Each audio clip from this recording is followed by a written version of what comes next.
friends Amy and Emily, and we're all travel advisor professionals. And in this tough time, and things are tough because people can't travel, we thought it'd be fun to get together, tell some funny stories, and have a drink. So, cheers, ladies. A toast. Cheers. A toast. Cheers. So, cheers. if anybody's out there watching us, say hello. Give us a thumbs up or something. So give us a heart, something, anything. I'm sorry, I'm just starting a watch party. Stand by. So we all have like those crazy, at least one flight that you will never ever forget in your life, right? Whether it's like, I don't know, terrible weather or everybody getting sick on the plane or whatever crazy thing. Amy, do you have one? Do you have one that you can think of? No? Ooh, me? Sorry, I'm still trying to figure out how to do a damn watch party. Go to Janine. Look, this is what I see. Hit share. Hit share. Share? And Or then hit the popcorn. watch party. Got it. Oh my God, I got it. Please, okay, ready. Go ahead. I'm gonna carry on, ladies. Oh my gosh. Well, I have a couple of funny ones, but this one is like, okay, so this is before I was in the industry, so you have to give me a break because I flew on one of those really cheap bargain airlines. Like this one does not even exist anymore. I can't even remember the name. It was so long ago. But we were flying to Washington, D.C. over Thanksgiving weekend, and my nephew was sitting next to me, and all of a sudden he taps me, and he said, how come the firemen are down below the plane? And I'm like, firemen? And I look, and there's in that silver outfit, and all of a sudden someone gets on and says, we've had a small fuel spill and we're going to have to ask you to get off the plane. So we get off the plane, and then the guy who took our tickets and checked us on the plane ran outside with this big mop and started cleaning up the fuel. No joke. He did a wonderful job. He's cleaning it up like a madman. He runs back up the stairs. He's like, okay, we can board again. And I'm like, if that guy is flying the plane, I am like getting off in a second. But yeah, so that's my good story. I hope I think it's funny.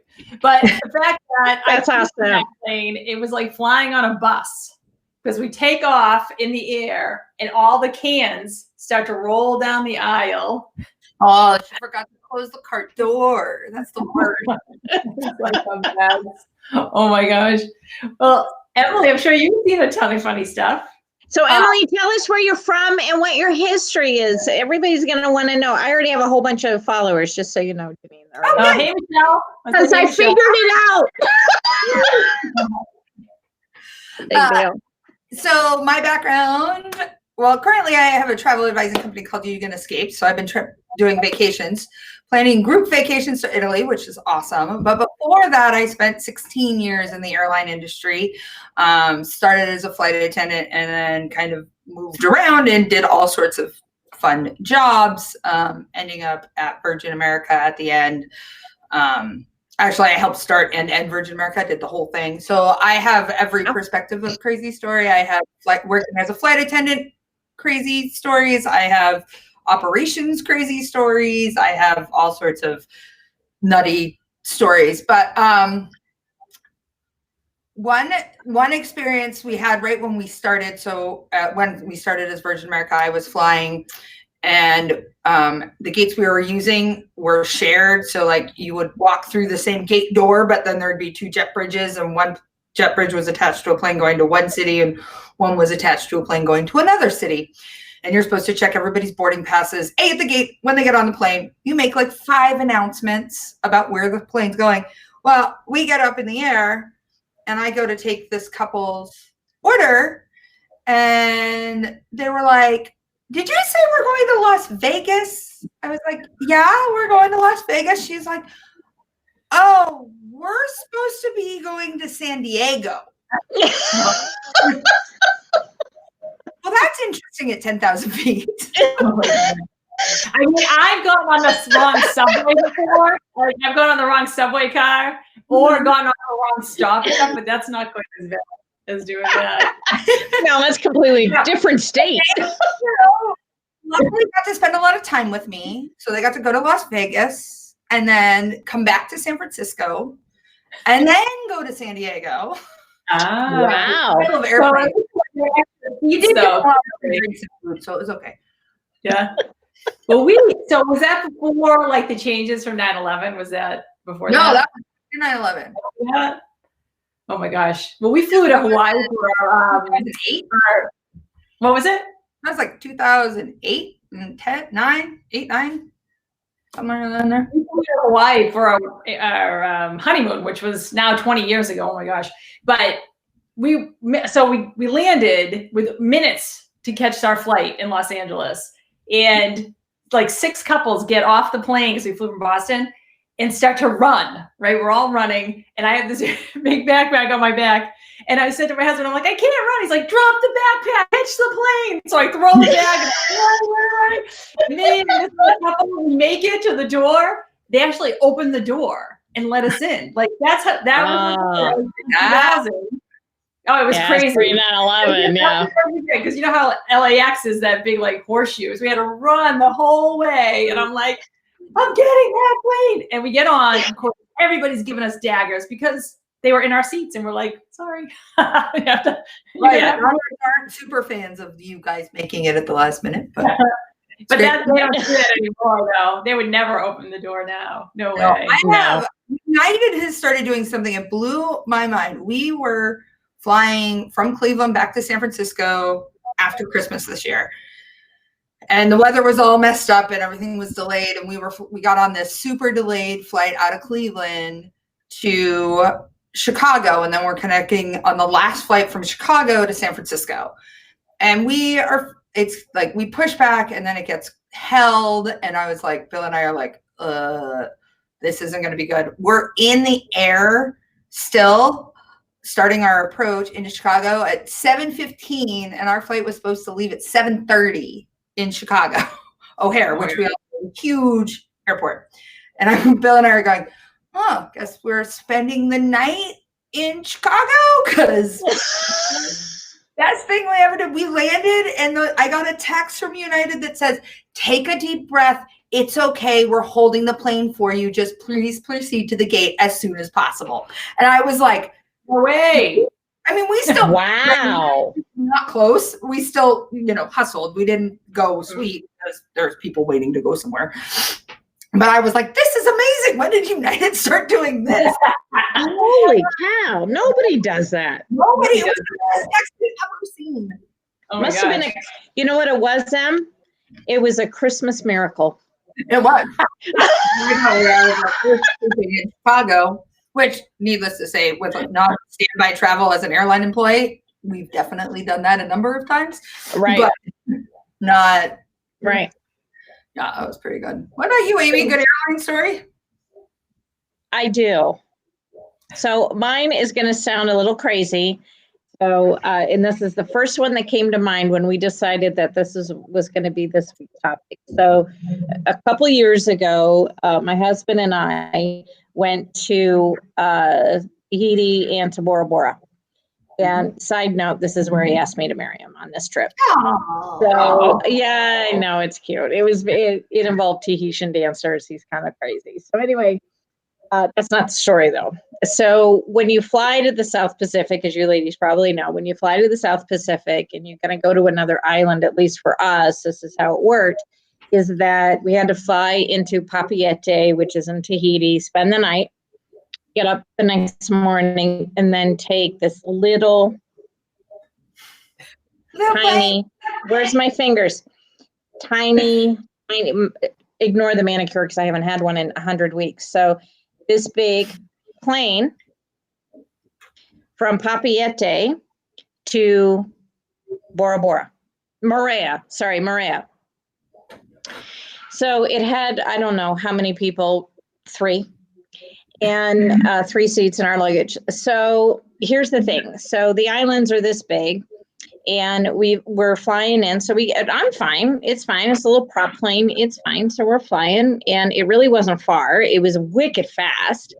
And we're flying. But what happens is you land, and Em, you'll get appreciated this, into the headwind. So you're on the windward side of the island, which means it's full-blown wind coming at you. So what happens is in order to slow down the plane, and the runway's that big, and the plane's that big. What they do is they bounce in order to get traction and to slow the plane down. And so look at him, he's laughing. So my husband, who used to be the navigator in the Air Force, neglected to mention this part. Usually when we travel, he talks about, lots of, what's he call it?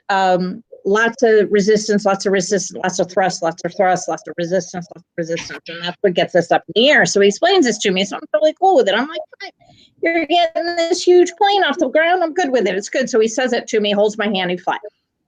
This time he forgot to neglect to mention to me that they have to stop the plane, start again. So the whole entire time, so here's the runway, this is our teeny tiny little puddle jumper. Boom. Boom. Boom. And it wasn't like, woo, woo, bam, bam. I'm like, oh my God. Were you screaming? What were you doing? Oh my God, it was brutal. Janine, it was absolutely brutal. And then finally you come to a screeching halt and you'd like this. And then you slam back like this. And Tim's looking at me, yeah, I probably should have mentioned about the headwind. I'm like, easy. So luckily I fly with a navigator, which is cool. So he kind of like, he talks me through. He even drew me a picture one time because we were going through really bad turbulence. So he gets out a napkin, a cocktail napkin, and he starts drawing. So this is our plane, and this is what's happening from the ground, and this is what's cold air, and then there's hot air, and then everything shudders and planes are built to do this. Planes are built. That's why they do this. Yeah. Kind of stuff. So see, I knew you would get it. And it was one of those things. And then 2 days later, he asked me to marry him. So I can't say no. You forgave him.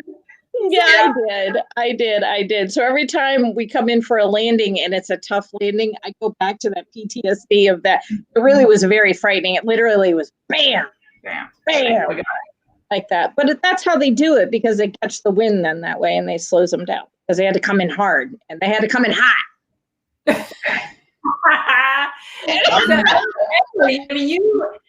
I mean, obviously, as a flight attendant, you knew what was happening with the plane. But I mean, does it ever? Sometimes it must be scary with a lot of turbulence. I mean, there's some stuff I've been through, and there's also like things where I can tell on when I'm a passenger on a plane when things aren't right. Like there's a flight attendant walk that is definitely the flight attendant hustle, where it's like I'm trying to look like everything's fine. Usually this is a medical emergency. Usually somebody's having some sort of health issue, but they have the little flight attendant, like I'm walking, I'm smiling, but I'm in hurt. Like I'm trying to, yay, everything's good. It's fine. Oh my God.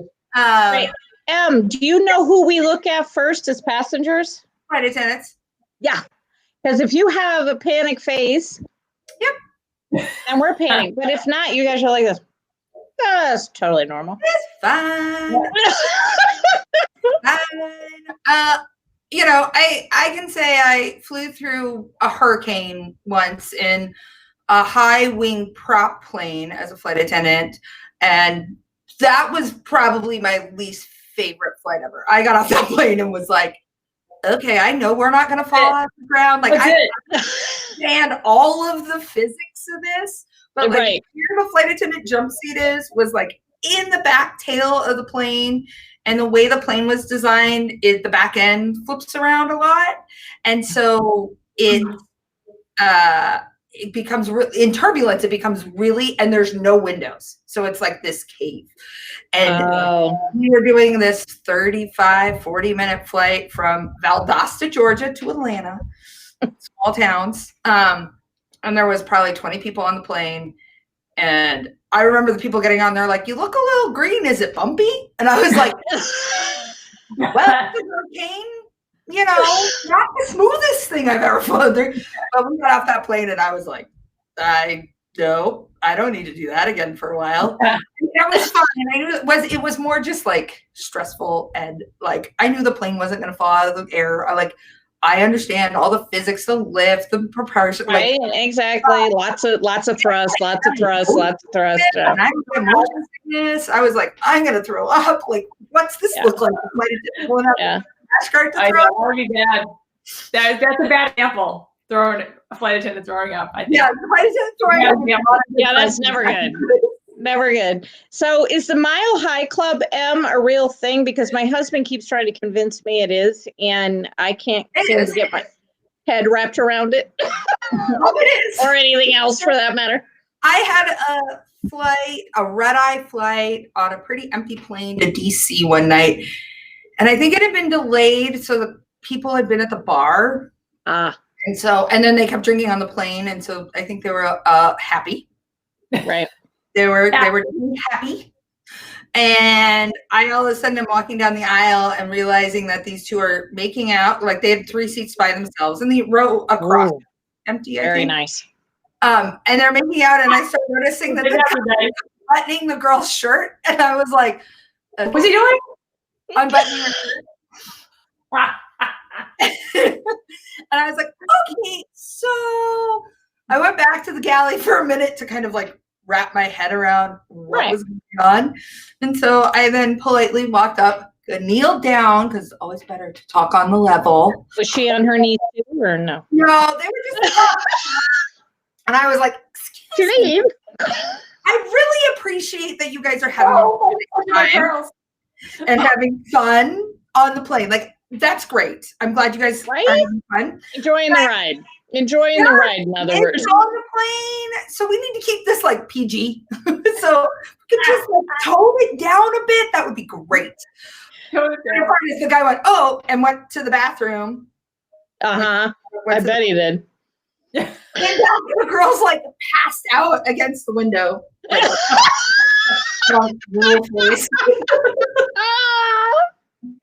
Well, drinking must be what throws everybody over the edge. That must be the craziest stuff. Yeah. It's no joke. Like, so I was a bartender for many years before I became a flight attendant. So when they did the drinking and alcohol on a plane, I was like, I got this. I bartended for years. I know how to deal with drunks. Not a problem. Like, I was like, whatever. Oh, no. Drunks on an airplane? No. Not a good time. Guess what? They can't go anywhere. You can't kick them out. Well, you could. Oh my gosh. I quickly learned that my thought process on how I serve people at a bar and my thought process on how I serve people on an airplane, very different. I had one guy was seated in. So I used to, when I started, fly really 50-seat, one flight attendant airplanes. So small. 2 people, 1 galley, that's it. And so I had this guy, the flight had been 4 hours delayed. It was late at night. He had been drinking. He seemed a little buzzed when he got on his plane, but I was like, it's okay, it's late. I'll fall asleep. I won't, because you're not supposed to be drunk on a plane. You can't be drunk on a plane. There's a reason for that. And that was broken all the time, clearly. Okay, so he was in 1C. So my galley is right in like bulkhead where I hang out. 2.5-hour flight. He hit on me for the entire flight. I wanted to be hit on by. Like, he was. Can you blame him though? Come on, well, thank you. So there were some empty seats in the back with some other people, and I was like, do you mind if I just hang out back here with you for a bit? Because I couldn't go anywhere. Like, my galley right there. You're trapped. I sit on a snack bin behind the bulkhead to hide, and he would just like lean around. Hey, and I was like, hey. You should have given him another drink. You should have given him a double, and then then he passed out. Right. Right. Or make it worse. You must see terrible people. I saw a really funny article. I think he was with the Washington Post or something, and he had taken an Ambien on the plane. I've had that from and then he woke up the next day, and there were all these pictures. He'd taken all these pictures and put them on, I don't know, his Instagram or whatever it was. These crazy things that he did not remember one of them. Do you ever see anyone like on Ambien walking around there? Yeah. No. So I will disclaimer, not a doctor, right here. Not Thank you. not a doctor. Disclaimer. I recommend taking like Tylenol PM on international flights to help with jet lag. Absolutely. As long as you check with your doctor and make sure. If you're going to take ambient, make sure you take one before you fly and make sure you know how your body reacts. Because I've definitely had this experience where somebody's taken ambient and they don't wake up when you land and you're like, hello, well, hello, we're here. Like they're out. And make sure like if you drink on ambient, which they say not to, so I'm not saying do that. But if you do, know how your body reacts before you put yourself in a pressurized metal tube with 150 of your closest friends. Just see Bridesmaids, right? You guys have seen Bridesmaids, and there's that scene. Oh my God! Tackled by Melissa McCarthy. I'm like, don't be that person. Don't be that person. No. Out, and we can't wake up when we land. Oh no! Nobody's happy when that happens. No, you're freaked out. Wake up. The flight attendants are annoyed because they don't get to go home. Like it doesn't go well. Just don't do it. No. Well, we were flying somewhere, and we all were on the plane, and then the woman behind me, I hear her say, "Oh, I just took my sleeping pill," and then they're like, "Please leave the plane." Please. And we all had to get off the plane and go back into the into the terminal. I'm like, "Oh, she's in trouble." Oh boy. Oh. No, we lost Emily. Okay, Em's gone. Em's gone. So it's up to us now. Oh my goodness. Well, oh my goodness. Oh, here she comes. Oh, we're putting you on again. Color and Hey. We lost you for a little bit. Yeah, I saw that. I was okay. Yeah. All right. Well, we also have the annoying people sitting next to us. Like I tell the story, I was for a guy who was cutting his toenails one time on the plane. That's gross. Yes, it was disgusting. Yes. Oh my God. I had a woman that was OCDly wrapping a single hair around her finger and pulling it out of her head and dropping it on the floor while she read the entire flight. It's like, oh my gosh. Needles on a chalkboard. I was like, And I have to give like a shout out to a flight attendant from a British Air flight. This is years ago. My son got sick. Like there was no bag. So I grabbed him to run to the bathroom and he got sick. The poor woman had to clean it up. But the funny thing, of course he was young. So he passes out and falls asleep. He's sick again, whatever, falls asleep again. Perfect. Just like kids are, right? So we land in Boston and people are like, "Hey buddy, how you feeling?" He's like, "Why do people keep looking at me?" I'm like, you just like disrupted the entire flight. Like everybody. Oh my God. It was disgusting. It was awful. But anyway, the poor woman was like cleaning it up and I'm like, "Oh God, love you. I'm sorry." Oh, that's awful. Yeah, I want to give a shout out to Crystal and Patty that are watching. Thanks for watching. Oh, hey. A whole slew of people. Susie Connor says, "Hi, Amy." Hey, Susie Connors. Oh my gosh, she's one of my clients, by the way. So we all have to behave ourselves now. Although Susie's cool though.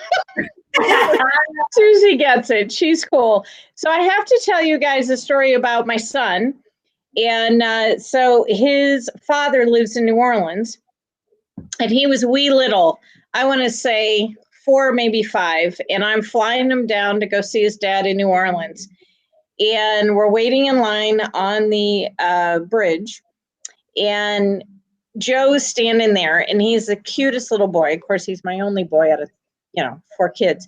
So he's the cutest little boy and we're standing there, we're holding hands and it's stone silent on the Gateway Bridge. And he's sitting there like this and he starts singing, "I kissed a girl and I liked it." And everybody just starts laughing, crying up. Oh my God. That's awesome. That's awesome. That was very cute. Yeah. That was very cute. Everyone's always so stressed out getting on planes. Everyone's always so tense and like Oh, it's my fight. favorite feeling. Like you have to fight like for your seat. That's what I always feel like. I'm like it's going to come to blows, but if you had it, right? I always feel like people have to like, you know, I have to get in and wrestle for my seat. So I think we're getting close to the end. So let me ask Emily, I need to know. I need one like the worst person you've ever seen, or I don't know, something. Come on, Em. Worst person? I mean, I know the cutting of the tonenails. That's right up there. That's pretty tough, actually. I gotta say that. Pretty bad. People behaving badly. Remember when people used to smoke? I remember when people could smoke on planes. Yeah, I remember that. I was one of those people back in the day. Right, I'm definitely dating myself. I don't smoke anymore. Well, you think about it. You're in the plane. There's like smoking section. You're in a tube. Recirculated air. It's awesome. Smoke doesn't recirculate. It's fine. It's None of us fine. do. Okay. Compared to what we're living with right now, dude, I'd smoke on a plane. Right? Just saying. I had a kid once. It was, of course, working in this wasn't actually on the plane. This was off the plane. I was working as a supervisor at the time, and it was New Year's Eve. It was a flight to Vegas. It was 2.5 hours delayed. Late night flight. Kids have been at the kids. Okay, 21-year-olds. Sorry, I'm getting old. I just called 21-year-olds kids. Damn it. It's okay. Like a 10-year-old. You're like, oh, the 10-year-old was at the bar. Yeah. No. 10-year-olds were at the bar. And they, needless to say, were drunk. And like the kid was stumbling down the jet bridge. Yeah, like swaying, stumbling. And so the crew called and were like, this guy can't go. And his buddies are like, he's had a beer. I was like, okay, who do you think I am? Like, come on. So I'm like, dude, you know. Really low tolerance. Yeah, I was like, okay. So, buddy, and so their friend, I was just like, you got to come with me. Like, come with me. You got to come here. I got to ask you a question. He's like, okay. Turns around, walks back up the jet bridge, like practically falling on me. I was like, so how you doing? He's like, good. I said, how many beers you had? 6. At least he was honest. Which means 9. Which means 9. Come on. It means 9. I was like, so I gotta tell you. It means 9. It means 9. If he said 6, he definitely had 9. So oh, yeah. I had 6. Yeah. So anyway, 20. And his buddies kept being like, he's fine, we'll take care of him. I was like, dude, he cannot fly. I'm sorry. He is done for the night. I apologize. But you can't. You want to play? Like, you just told me you had 6 beers. I was like, I can't. And you're falling down. Sorry. Yeah. So, do you think that people are behaving worse now? Or what do you think? Then you think has it gotten worse? I'll be honest, I haven't been an official flight attendant in 12 years. Because my jobs were more management and that kind of stuff. So, I mean, I can just talk from my experience flying. I think it's become a very normal form of transportation. So the glamour of flying has gone away. Yeah. So I think the airlines are trying to bring back some of those perks of flying to make flying glamorous. But people, like, everybody's in their leggings and their hoodies. Actually, that's one of those things. Standby airline employees used to have to dress in business casual, like khakis, couldn't wear jeans, couldn't wear flip-flops, couldn't wear, had to wear a button-down shirt. And they changed it because they actually making the employees wear clothes like that made them stand out on the airplanes. Right, they do. And absolutely. realized that they were employees. Mm-hmm. Did your dad not order it? No, we didn't. We're supporting our local businesses and ordering takeout. Support your local businesses. Support. We're ordering Support. takeout. Especially travel businesses. It's fine. Especially travel Right. businesses. Only 9 people self-quarantined in this house. It's quiet. I 9? have 5 and I 9. Oh my gosh. We got 9 of us. 12. If you say you have 9, that means you have 12. No, I'm just kidding. No, this is actually those 10 people. that's not counting all of Emily's personalities. Not all of Because I know we don't count all of mine. So I want to share 2 things. One of which is British Airways rocks. Yes. So I swear, I know we need to cut this short, but when we went to Africa last fall, Tim and I, we flew business class on British Airways, and very long flights, as you can imagine, very, very long. And we had the lie flat, so I fall asleep. I wake up and I literally look like this. And the flight attendant who we had, oh no, look what I just did. Oh no, I'm a mess. God forbid. And so the flight attendant said, "Oh my God, girl, you're a mess." And he brought me a full bottle of champagne, which we carried with us to Cape Town. And Tim and I were like, we gotta drink this. We gotta drink this. It was beautiful. It was pink champagne and everything. It was awesome. Oh my The gosh. second thing I want to say, so British Airways rocks. The second thing I want to say, my most favorite feeling next to love, my most favorite emotion is that emotion that you get when you're boarding a plane and you're sitting in your seat for your absolute next adventure.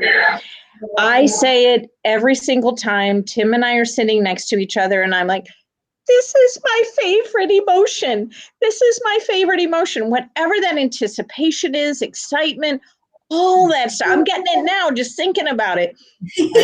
Running through your body like, oh my God, the next adventure, the next journey, whatever that's going to be.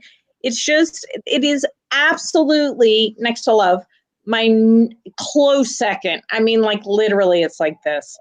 Yeah. It is absolutely, I love that feeling of sitting in an airline seat about ready to take off. I love it when I'm landing, I have to say. I get that. I get like a charge, like as we're coming in and when we touch the ground, I get the charge that you're talking about. Not because I'm not a great flyer, so I have to kind of get the thing. But once we're there, oh yeah, and then when it hits the ground and you hear the brakes, you're like, yay! We're here. Well, like, we're on the ground, but also. I love that after a long international flight, opening the window shade as they announce final approach and looking out at the new landscape and just being like, yes! Yeah, you made it, right? It's awesome. Yep. Well, I'm so glad we went to Dublin in January because I would be going really stir crazy if we hadn't been out of the country before. Yeah. You know, but soon we'll be doing it again soon. We will. We have to. It's just, it has to be.